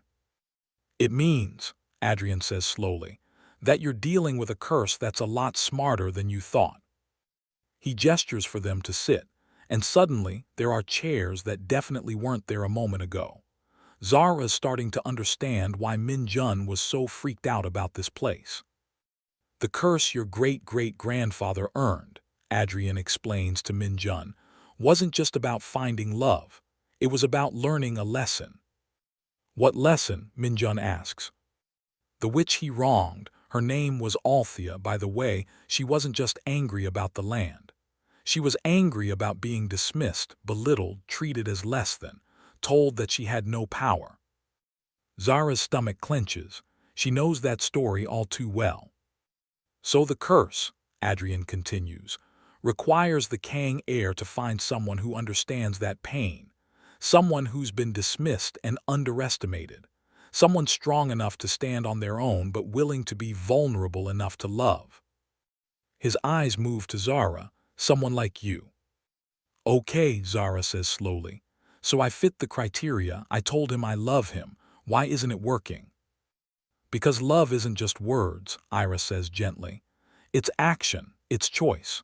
It's proving over and over again that you choose each other even when it's hard. The curse will test you, Adrian adds. Both of you. It'll push you to your limits, force you to face your deepest fears. And if you come through it still choosing each other, he shrugs, then it breaks. And if we don't, Min Jun asks quietly. Adrian's expression is sympathetic. Then you become human, Min Jun, permanently. No wolf, no power, no alpha status. Just a regular man living a regular life. The silence that follows is heavy. How long do we have? Zara finally asks. 3 weeks, Adrian says. Maybe less. The curse is accelerating now that it's been partially activated. It wants resolution. 3 weeks. 21 days to prove their love is real or watch Min Jun lose everything. What do we need to do? Min Jun asks. Adrian's smile is sad. Face the truth, both of you, the parts you've been hiding even from yourselves. The first test, Zara's fear. The tests start that night. Zara is in the estate library when Elder Morrison shows up, unannounced and unwelcome. Alpha Wilder, he greets her with a tight smile. We need to talk. Elder Morrison, Zara stands, her wolf instantly on alert. This is unexpected. I'll be direct, Morrison says, settling into a chair without being invited. The council has concerns about your arrangement with Alpha Kang. Our marriage, you mean? Your strategic alliance, Morrison corrects. We've heard rumors that it's not as stable as you've claimed, that Alpha Kang is unwell. Zara's blood runs cold. Where did you hear that? We have our sources. Morrison's eyes are sharp. Is it true? Is your mate losing his wolf? Every instinct Zara has screams at her to lie, to protect Min Jun, to hide his weakness from the council. Because in their world, weakness is death. A dying alpha is a challenged alpha. But Adrian's words echo in her head. Face the truth. Yes, Zara says, the word tasting like ash. He's cursed. We're working to break it. Morrison's expression doesn't change. I see, and if you can't break it, we will. But if you can't, Morrison presses, then you'll be mated to a human. Do you understand what that means for your position, for your pack? Zara's hands clench into fists. My pack is secure. Min Jun guaranteed their protection regardless of what happens to him. Guarantees can be broken, Morrison says, especially when they're made by someone who's no longer in power. If Min Jun becomes human, the Kang pack will need a new alpha, someone strong, someone who might not feel obligated to honor promises made by their predecessor. The threat is clear. If Min Jun loses his wolf, Zara's pack loses everything. Is there a point to this conversation, Elder? Zara asks coldly. Morrison leans forward. You have options, Alpha Wilder. Travis Holloway is still available. He's willing to overlook your outburst at the party. A union with him would secure your pack's future, no uncertainties. I'm already married. Mating bonds can be broken, Morrison says, especially when one party is no longer capable of maintaining them. No one would blame you for choosing your pack's safety over a dying bond. Zara feels her wolf rising, anger flooding through her. Get out. Think about it, Morrison urges. You have a responsibility to your pack. Don't let sentiment cloud your judgment. After he leaves, Zara stands alone in the library, shaking. Because here's the terrible truth. Morrison's right. She does have a responsibility to her pack. If Min Jun becomes human, if the Kang pack's protection disappears, her people will suffer. Isn't that exactly why she married Min Jun in the first place? For her pack. If she really loved him, would she even be considering Morrison's words? Wait, hold up. Before you judge Zara too hard, remember, she's been carrying her pack on her shoulders her whole life. That kind of responsibility doesn't just disappear because you fall in love. And what happens next? Baby, you need to hit that like button and subscribe because this is about to get messy. Min Jun finds Zara on the terrace an hour later, staring out at the dark grounds. Morrison was here, he says quietly. It's not a question. How did you know? I can feel you through the bond, you're scared. Min Jun comes to stand beside her. What did he say? Zara considers lying. It would be easier, but Adrian said they need truth. He said I should break our bond, Zara admits. Mate with Travis instead. Secure my pack's future before you become human. She feels Min Jun flinch through the bond. And what did you say? I told him to leave. That's not what I asked. Min Jun turns to face her. I asked what you said, not what you did. Zara meets his eyes. I didn't say anything, because I don't know what to say. Min Jun, I love you. I do. But I also have a responsibility to my pack. And if you lose your wolf, if the Kang pack's protection disappears. You're questioning whether loving me is worth the risk, Min Jun finishes, his voice hollow. I'm questioning everything, Zara explodes. How do I know this is real love and not just the bond? How do I know I'm not just feeling what the magic wants me to feel? How do I know that when the curse breaks, if it breaks, these feelings won't disappear too? Min Jun is silent for a long moment. Then he says, you don't. What? You don't know, Min Jun repeats. You can't know for sure. That's what faith is, Zara, believing in something even when you can't prove it. That's not good enough, Zara says desperately.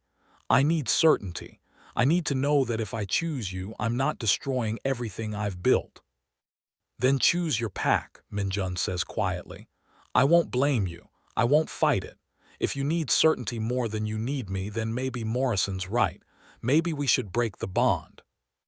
The words hit Zara like a physical blow. You don't mean that. Don't I? Min Jun's smile is sad. I told you from the beginning that I'd protect your pack no matter what. That promise stands, even if we're not together. Min Jun. I love you, Zara, he says, and through the bond, she feels the absolute truth of it. I love you enough to let you go if that's what you need. Because real love isn't about holding on. It's about wanting what's best for the person you love, even if that's not you. He walks away, leaving Zara alone on the terrace with tears streaming down her face. Because she realizes something terrible. Min Jun is willing to sacrifice everything for her. But is she willing to do the same for him? The second test, Min Jun's pride. The next morning, Min Jun is gone. Not vanished into thin air gone, but actually gone. His car is missing. His phone goes straight to voicemail. And through the bond, Zara can barely feel him, like he's deliberately pulling away. She finds a note on the kitchen counter. Need time to think. Don't worry about me. Don't worry, Zara mutters to the empty kitchen. He says don't worry while he's literally dying from a curse. She's about to go searching for him when her phone rings. Dante. Hey sis, her brother says. Got a minute? We need to talk about the pack finances. Zara spends the next 3 hours on video calls, handling pack business, approving budgets, settling disputes. It's familiar, grounding. This is what she knows how to do. This is where she has control. But the whole time, part of her mind is on Min Jun, wondering where he is, if he's okay, if he's getting worse. She's in the middle of a call with her pack treasurer when Kai Blackwood shows up at the estate. "We need to talk," Kai says without preamble, "about Min Jun." Zara ends her call quickly. "Where is he?" "Seoul, he left this morning." "Seoul?" Zara's heart drops. "Why?" Kai's expression is grave. "Because his family found out about the curse. His uncle is calling for an emergency succession meeting." The blood drains from Zara's face. They're going to challenge him. They're going to try to remove him as alpha before the curse completes, Kai confirms. Claim he's unfit to lead. Install his cousin as heir instead. Can they do that? If they prove he's too weak to hold the position, yes. Kai runs a hand through his hair. Min Jun went back to fight them, to prove he's still strong enough to lead. But he's not, Zara says quietly. He can barely shift, he can't heal, if they challenge him to combat. He'll lose, Kai finishes. I know, that's why I'm here, he needs you, Zara. He told me to stay, Zara says. He told me to choose my pack. And what do you choose? Kai asks pointedly. Zara thinks about Morrison's offer, about her pack's safety, about certainty and responsibility and all the logical reasons to stay here, to protect what she's built. Then she thinks about Min Jun facing his family alone, trying to prove himself while literally dying inside, too proud to ask for help because he thinks he's not worth fighting for. Book me a flight, Zara says, now. Arrival in Seoul. Zara has never been to South Korea before. She arrives in Seoul after a 14-hour flight, exhausted and anxious, and finds Kai waiting for her at the airport with a car. "Where is he?" Zara asks, throwing her bag in the back. "Family compound in Gangnam," Kai says, pulling into traffic. "The meeting's tomorrow morning. You made it just in time." "Is he okay?" Through the bond, Zara can feel Min Jun now that she's closer, feel his exhaustion, his pain, his determination, but also his surprise and something that feels like hope. "He knows you're here," Kai observes. "I can see it on your face." "The bond," Zara confirms, "it gets stronger when we're close." They drive through Seoul, a massive, glittering city that makes Zara's head spin. Everything is in Korean, fast-paced, completely foreign. She's so far out of her element it's not even funny. The Kang family compound is in one of the wealthiest neighborhoods, naturally. It's traditional and modern all at once, sleek lines mixed with curved roofs, glass and wood blending seamlessly. Kai leads her through hallways that smell like jasmine and expensive wood polish. They pass staff members who bow respectfully, their eyes widening when they see Zara. "They know who I am," Zara realizes. "You're Min Jun's mate," Kai says. "Of course they know." He stops in front of a door and knocks. "Min, you have a visitor." The door opens, and there's Min Jun. He looks terrible. His skin is pale, the shadows under his eyes are deep purple, and when he sees Zara, his expression goes through about 5 emotions in 2 seconds. "What are you doing here?" he asks. "Being incredibly stupid, apparently," Zara replies. "Can I come in?" Min Jun steps aside, and Zara enters a beautiful room that's clearly his. Minimalist furniture, floor-to-ceiling windows overlooking the city, personal touches that scream Min Jun. The door closes behind her, and they're alone. "You should have stayed in Virginia." Min Jun says, "Your pack needs you." "My pack is fine," Zara counters. "You need me more." "I don't need." "Stop it." Zara closes the distance between them. "Stop acting like you have to do everything alone. Stop pretending you don't need help. I know about the succession meeting. I know your family is trying to remove you. And I know you came here to fight them by yourself because you're too proud to ask for support." Min Jun's jaw clenches. "This is my family, my problem." "And you're my mate," Zara says firmly, "which makes it my problem too." Zara. I choose you, Zara interrupts. Morrison offered me certainty, safety, everything I thought I needed. And I choose you anyway. I choose you even though it's scary. Even though I don't know what happens next. Even though you might lose your wolf and your pack and everything you are. Through the bond, she feels Minjun's emotions crash over him. Disbelief, hope, love, fear. I choose you, Zara repeats, because I love you. Not because of the bond, not because of the alliance. Because you make terrible poetry and buy me cars and listen when I talk about pack finances even though it bores you to tears. Because you're kind and funny and you see me as an equal even when no one else does. Because when I'm with you, I'm not just Alpha Wilder. I'm Zara. And I like who I am when I'm with you. Minjun's eyes are bright with unshed tears. You flew 14 hours to tell me this. I flew 14 hours because you're facing your family alone tomorrow, and I'll be damned if I let you do that, Zara corrects. We're in this together, remember, for better or worse.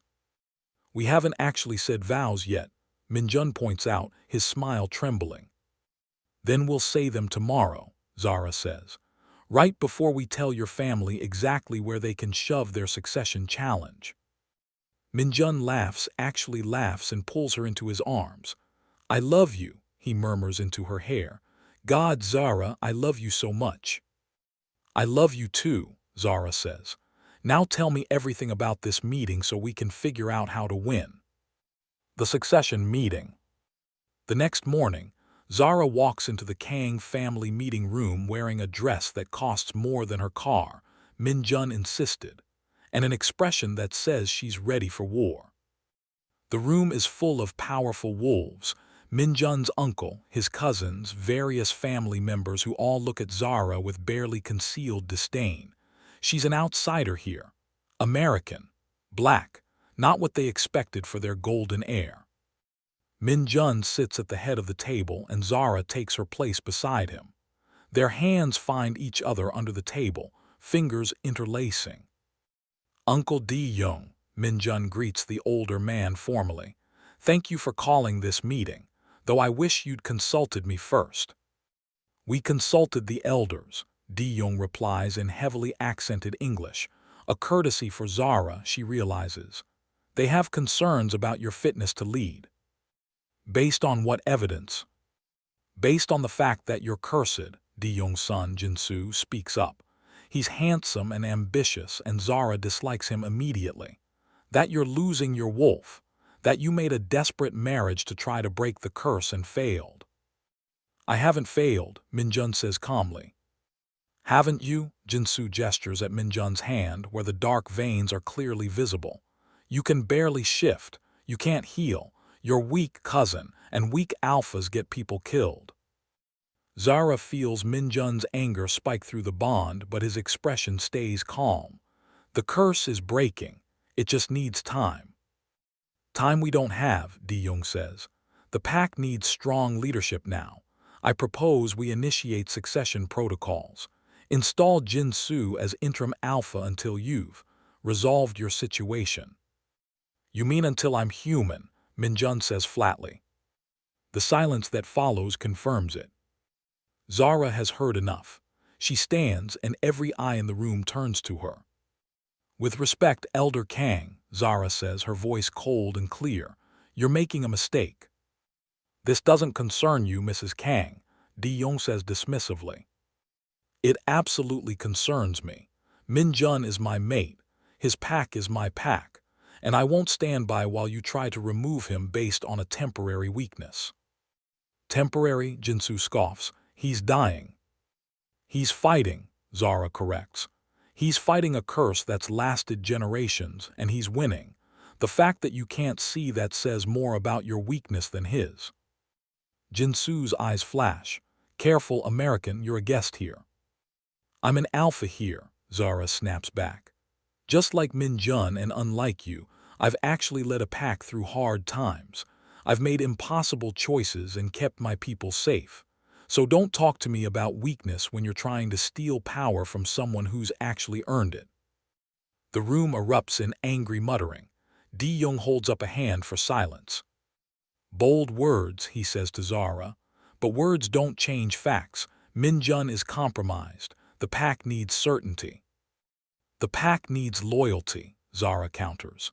They need leaders who don't abandon each other at the first sign of trouble. Minjun has led this pack for 8 years. He's grown your wealth, expanded your territory, earned respect from every major pack in North America. And you're ready to throw him away because of a curse he was born with. She looks around the room, meeting each person's eyes.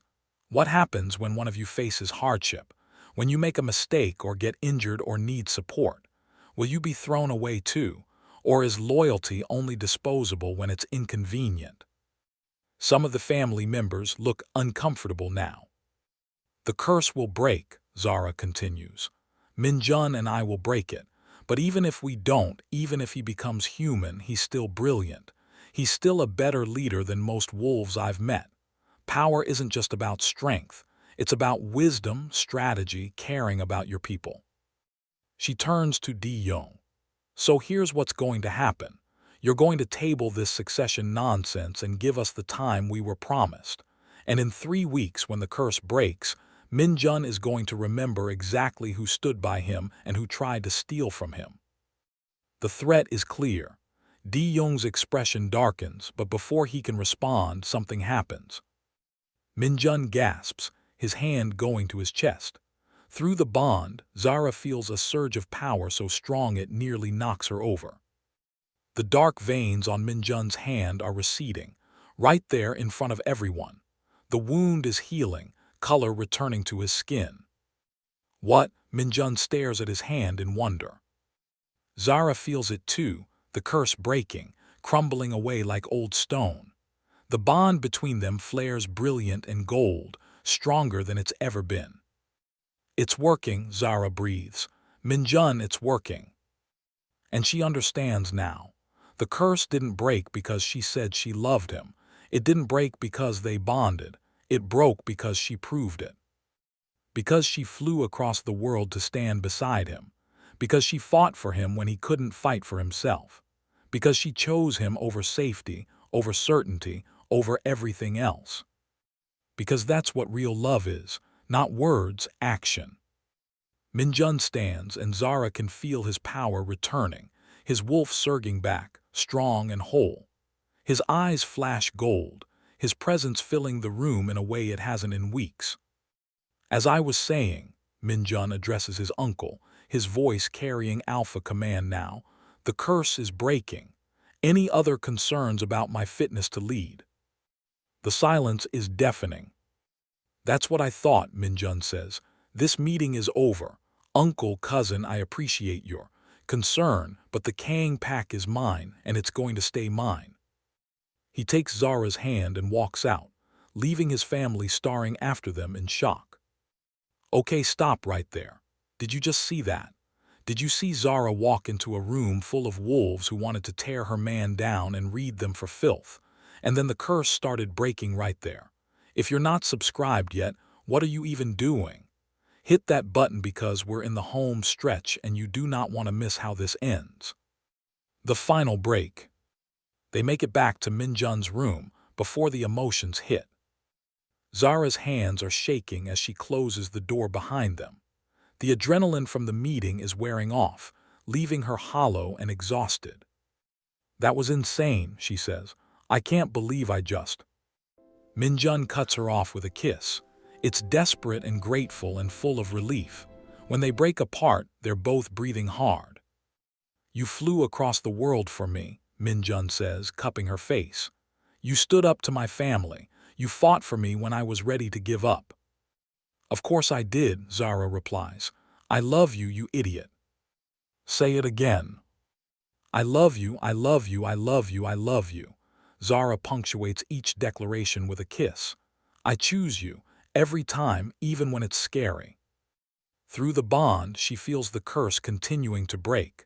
Not all at once, but in waves, pieces of ancient magic crumbling away. It's really working, Minjun says with wonder. He holds up his hand and it's completely healed. No wound, no dark veins, just healthy skin. How do you feel? Zara asks. Minjun closes his eyes and Zara feels him reaching for his wolf. The shift ripples through him, not painful or difficult like it has been, but smooth and natural. When he opens his eyes, they're glowing gold. I feel whole, he says. For the first time in months, I feel like myself again. Zara throws her arms around him, tears streaming down her face. I was so scared I was going to lose you.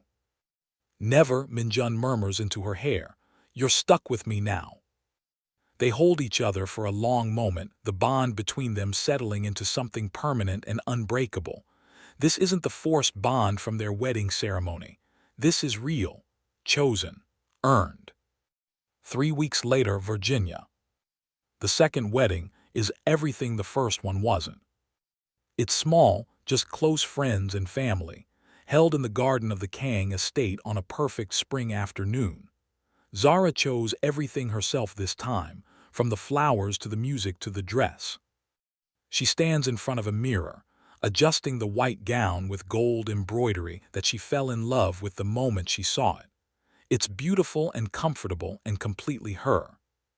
There's a knock on the door, and Imani pokes her head in. You ready? Imani asks with a warm smile. Yeah, Zara says, surprised to realize she means it. I really am. Good, because your groom is about to lose his mind out there. I've never seen Minjun this nervous. Zara laughs. He was totally calm at our first wedding. That's because the first one wasn't real, Imani points out. This time it matters. When Zara walks down the aisle, Dante on one side, her mother's best friend on the other, she's not counting steps or avoiding eyes. She's looking straight at Minjun, watching his face light up as she approaches.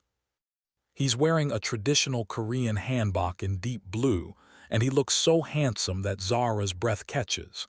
But more than that, he looks happy. Genuinely, completely happy.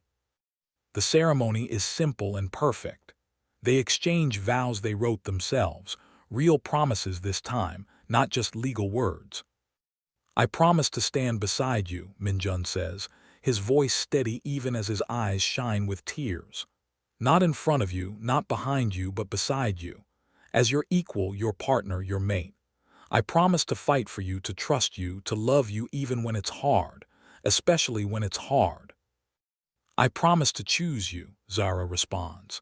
Every day, over and over again. I promise to be brave enough to be vulnerable, strong enough to ask for help, and wise enough to know that loving you doesn't make me weak. It makes me stronger than I've ever been. When they kiss this time, it's not for show. It's real, it's theirs. The reception is loud and joyful. Dante gives a speech that makes everyone cry. Kai tells embarrassing stories about Minjun that make everyone laugh. Imani raises a toast to the power of stubborn people who refuse to give up on each other. Later, when the party is winding down, Minjun finds Zara on the terrace where they first made their deal. What are you thinking about? He asks, wrapping his arms around her from behind. About how a year ago, I threw champagne at Travis Holloway and thought my life was over, Zara says. Minjun laughs, best drink ever thrown. And then I literally crashed into you, and you made me the most insane offer I'd ever heard. Marry me to break a curse or lose everything. Yeah, I really should work on my pickup lines. Zara turns in his arms to face him. You know what the crazy part is? What? I'd do it all again. Every confusing, terrifying, ridiculous moment, because it brought me here, to you, to us. Minjun's expression softens. Even the part where I disappeared through a magical door and refused to explain myself. Okay, maybe not that part, Zara concedes. That was genuinely weird. Fair, Minjun kisses her forehead. I'd do it all again too, though next time I'll be honest about the curse from the start. Next time, Zara raises an eyebrow, planning on getting cursed again. With you, I'd risk anything. They stand there in the moonlight, holding each other, the bond between them strong and true. It's not the marriage they planned. It's better. Because sometimes the best love stories start with desperation and end with choice. Sometimes you have to lose everything to find what really matters. Sometimes the bond you create is stronger than any magic. 6 months later, Zara stands in front of the National Council, Min Jun beside her, about to make history. The motion. Elder Imani Winters announces she was elected to the council 3 months ago, is to officially recognize dual-pack leadership structures, to allow mated alphas to rule together without requiring one to submit to the other. It's revolutionary. It's exactly what Zara and Min Jun have been building toward for months. They rule their packs together, Zara's smaller pack and Min Jun's massive one, as equals. Not a merger, not a takeover, but a partnership. It works because they make it work, because they trust each other, because they refuse to let old traditions dictate new possibilities. All in favor, Imani calls. The vote is close, but it passes. The council recognizes their structure. Other mated alphas will be able to follow their example. After the meeting, as they're walking out, Min Jun takes Zara's hand. "We did it," he says with wonder. "We did," Zara agrees. "Change the whole system." "Think your great-great-grandmother is watching?" Min Jun asks. "The witch who cursed my family." Zara considers this. "Probably, and I think she's satisfied." "Why?" "Because the curse was never really about punishment," Zara says. "It was about teaching your family a lesson, about respecting people who are different, about sharing power instead of hoarding it, about love being stronger than pride." Min Jun nods slowly, "And we learned it." "We did the hard way," Zara squeezes his hand, "but we learned it." As they leave the council building, Zara thinks about everything that's happened, about the business arrangement that became real, about the curse that forced them to face themselves, about the love they built from desperation and choice and stubborn refusal to give up. She thinks about the witch, Althea, who was dismissed and disrespected, who used her last bit of power to make sure future generations would understand what she went through. "Thank you," Zara whispers to the wind, to the past, to the magic that brought them together. And somewhere, somehow, she swears she feels an answer, a warmth that says, "You're welcome, you did well." The lesson. Love isn't something that happens to you. It's something you choose, over and over again every single day. It's not about finding someone perfect. It's about finding someone worth fighting for, then doing the fighting. It's not about grand gestures or expensive gifts. It's about showing up, about standing beside someone when they're at their worst, about choosing vulnerability even when it's terrifying. Zara and Min Jun started with a contract, but they built something real. They learned that true partnership means respecting each other's autonomy while still being there when it counts. That asking for help isn't weakness, it's trust. That loving someone means wanting their happiness even when it costs you something. They learned that curses, whether magical or societal, can be broken when you refuse to accept the limitations others place on you. Min Jun's ancestor learned too late that power built on disrespecting others is hollow. But Min Jun learned that power shared with someone you love is infinite. As for Althea, the witch who started it all, her curse was never really about revenge. It was about justice, about making sure that the Kang family learned to value people who were dismissed, to respect those who were different, to understand that true strength comes from lifting others up, not pushing them down. And in the end, love real chosen fought for love was the most powerful magic of all. 2 years later, Zara sits in her office, reviewing pack finances, when Min Jun appears in the doorway. "Busy?" he asks. "Always. What's up?" Min Jun grins, that beautiful smile that still makes her heart skip. "I have a surprise for you." "The last time you said that, I ended up with a yacht." "You love that yacht." "It's ridiculously excessive," Zara says, but she's smiling. "What is it this time?" Min Jun pulls an envelope from behind his back. "Open it." Inside is a deed. Zara reads it twice, not quite believing. You bought back Althea's land, she says slowly. The land your great-great-grandfather stole from her. And I'm turning it into a community center, Minjun explains. For wolves who have been displaced or discriminated against. A safe place. We'll call it Althea's Haven. Zara looks up at him, her eyes bright with tears. Minjun. She deserves to be remembered, Minjun says simply. Not as the witch who cursed my family, but as a woman who fought for justice, who used her power to teach a lesson that needed teaching. Zara stands and wraps her arms around him. I love you so much. I love you too. Minjun kisses the top of her head. Thank you for choosing me, for teaching me what real love looks like. Thank you for being worth choosing. They stand there in her office, holding each other, the bond between them warm and strong and absolutely real. Outside, the sun is setting over territory they protect together. Inside, they have everything they never knew they needed. And somewhere in whatever place spirits go, a witch named Althea smiles. Because this partnership, this equality, this love built on respect and choice and stubborn determination, this is what she was fighting for all along. Her curse didn't just break, it healed. And that's the most powerful magic of all. The end. Okay, wow. If you made it through all 3 episodes, if you went on this whole journey with Zara and Minjun from their chaotic first meeting to their happy ending, then you know what to do. Hit that subscribe button, smash that like, and drop a comment telling me what you thought. Did you cry? Did you cheer when Zara stood up to Minjun's family? Did you fall in love with them like I did? Let me know. And remember, real love isn't about perfection.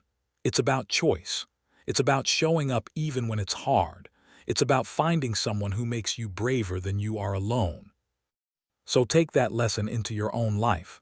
Choose love. Choose partnership. Choose the people who choose you back. Until next time, this is your girl reminding you that sometimes the best love stories start with terrible proposals and end with beautiful promises.